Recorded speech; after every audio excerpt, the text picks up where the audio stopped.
How did this overweight, loud and obnoxious scooter kid manage to get to the forefront of the BMX industry, start his own clothing line, get sponsored by Shadow Conspiracy, buy his own house with a skate park in the back, and be front flipping off roofs on his bike all in under 7 years at the age of 22? That is the story of Alex Wistance, better known as Big Boy. Now let's bring it back all the way to the 4th of July 1997, where Big Boy's life just started in Qualicum, British Columbia, Canada. Being raised by his professional springboard and tower diver mom, Big Boy was inspired by her at a young age to conquer a feat that he had to work over and over again to be able to accomplish. This stemmed from his mother's diving career. This will come in handy for Big Boy in the future. In 2003, they decided to pack their bags and head off to Flemington, New Jersey, where Big Boy would grow up playing lots of video games and playing lacrosse and football. He attended Hunterdon Central High School, where he played for the school's lacrosse team. Just before high school, this is where Big Boy got his first taste of action sports.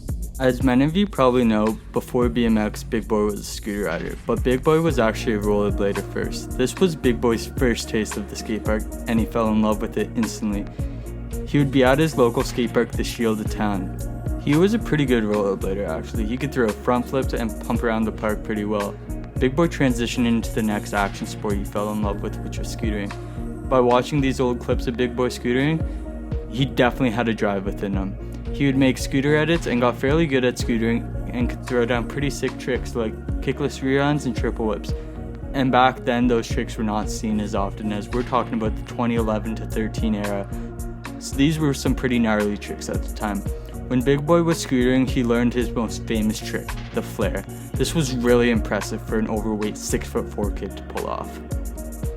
Big Boy first got into BMX because he planned to go to Woodward with all of his friends, but his friends didn't scooter and all rode bikes. So his friends told him they weren't going to go with him because he rode a scooter. So Big Boy went to the Shield and picked up his first bike. I feel like if Big Boy had his self-confidence like he did today, he would stand up for himself and say, "No, I'm a scooter rider and you have to deal with it." But this time Big Boy's self-confidence was low, and he was kind of like the punching bag for his friend group. Also, he was overweight, so I'm sure that had something to do with it as well. But in Big Boy's defense, he wouldn't be in the same cabin as his friends if he scootered, so I imagine the decision to switch to bikes was the combination of both. It was a good thing Big Boy didn't stand up for himself, because he would never be on a bike today. But once Big Boy got to Woodward, the first trick he ever learned on his bike was a flair, which is absolutely just insane. But he could already flare on his scooter, so he thought it was pretty much the same thing and landed it on Resi. When Big Boy's local park shut down in Flemington, Big Boy had to make the hour and 15-minute drive down to the Incline Club to ride his bike. This is where Big Boy and Scotty met, but the relationship between the two didn't start off as most of you think. Where we met at the skate park. He came in there, he was loud, he was obnoxious, he did a flare. I couldn't believe my eyes seeing a man of that stature doing a flare. And then you were kind of a pain in the butt. 100%. I'd roll up to the skate park, and Scotty'd be riding around, and he'd be doing like probably the most glorious neutral run he's ever done in his life, and I just had to smack talk it some way. So I'm like, "You cased! Yeah. How was that case?" He wouldn't even case. I was just being obnoxious and loud. He killed me. I couldn't stand this dude. He was driving me nuts. And then my little brother started spending a lot of time with him, so I started seeing him a bunch, and I realized like he has a really cool personality, but he's just got to tone it down a little bit sometimes. And I did. And he did. And that's where we're really at. it. And now honestly, like he's one of my best friends for sure.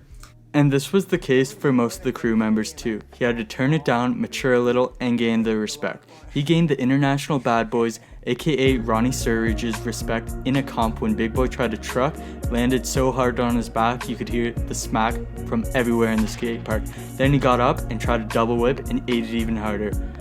And that drive and determination his mom taught him paid off, because that is the day he gained the respect of the International Bad Boy and the rest of the crew's respect. Big Boy started hanging out and riding with the crew more and more. Even though he wasn't nearly as skilled as the other riders, they took him under their wing because they genuinely thought he was a nice and funny person. Scotty thought it would be a good idea to start a YouTube channel to promote his riding, since his sponsors were on his ass about getting his name out there. So in September of 2015, Big Boy, Maddie, and Scotty made their first YouTube channel. Right from the beginning, Big Boy was a fan favorite because he was funny, always made fun of himself for being overweight, his lack of riding ability, and also the crew did too. Big Boy generally thought it was the funniest thing ever. He was overweight and didn't mind being the laughingstock of the group, but as his riding improved, his self-confidence as a human being came along with it.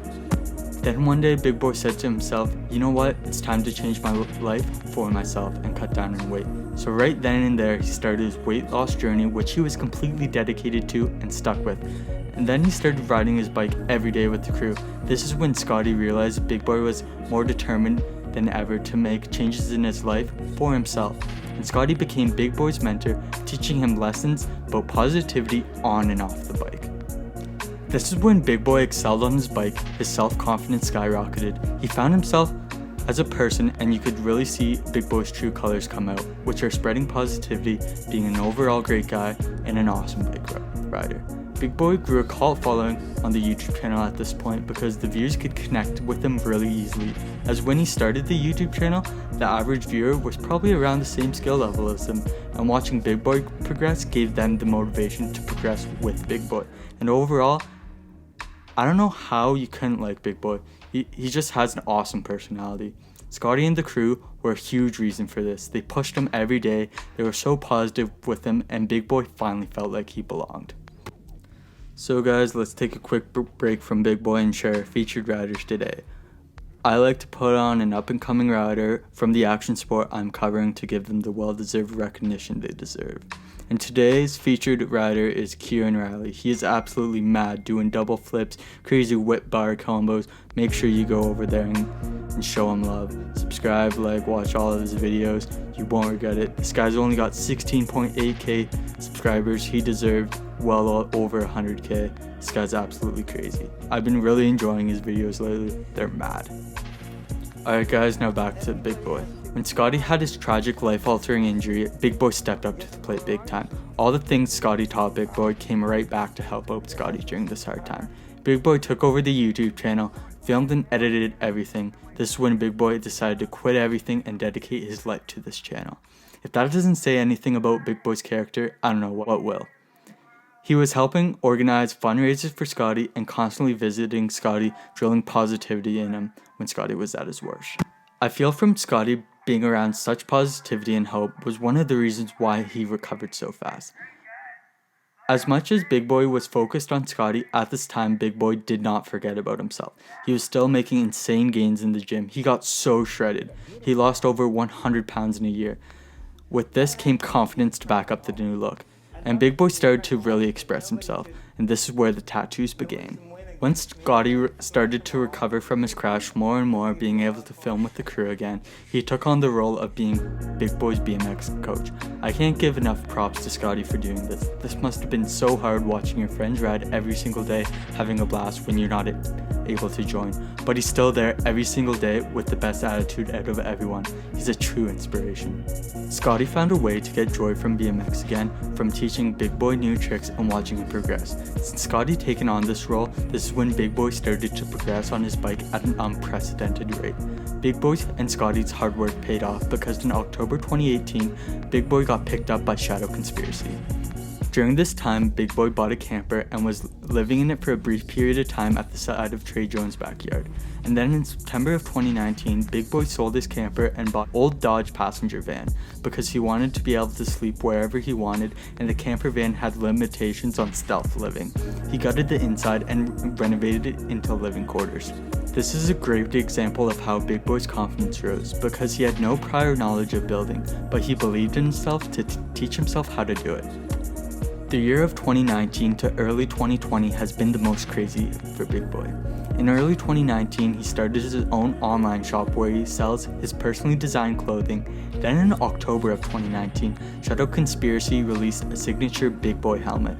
Then the biggest feat for Big Boy, in February of 2020, he decided to upgrade his living quarters and bought a house in Longwood, Florida, right down the street from Trey Jones. And then in March, Trey, Jabe, and Big Boy started building Big Boy's own skate park in his backyard.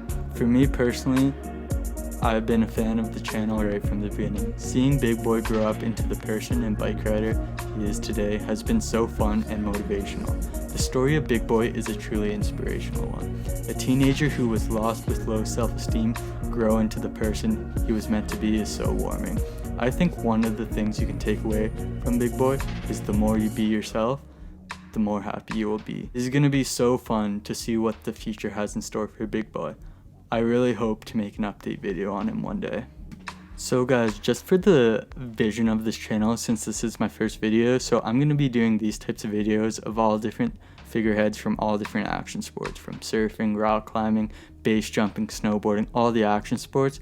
And another video idea is to do a history of an action sport. So the history of BMX, the history of snowboarding, history of rock climbing, base jumping, etc. Then I'm not opposed of doing other kinds of videos relating action sports, like maybe top 10 videos like that if you're into it. But let me know what you guys want next, what video you want next. The best way to do that is DM me on Instagram. My Instagram will be in the link in the description. Shoot me a DM, any video idea you want relating to action sports, I will consider it. And yeah, but my overall goal of this channel is to get more people into action sports. I really hope to see one day for the action sports to be just as popular as basketball, hockey. That's my overall goal in life, to help with that process of growing action sports to the next level, to pay the athletes, more people into it, more people doing it. I think the action sports are just amazing. So thank you guys for watching this video. I really appreciate it. And if you guys like the background music, it's this super dope producer called Griefer. He makes a lot of beats for Bones, if you know who that is. Super dope rapper, you should check him out. But yeah, the background music's Griefer. His link will be in the description. Until next time, guys, thank you.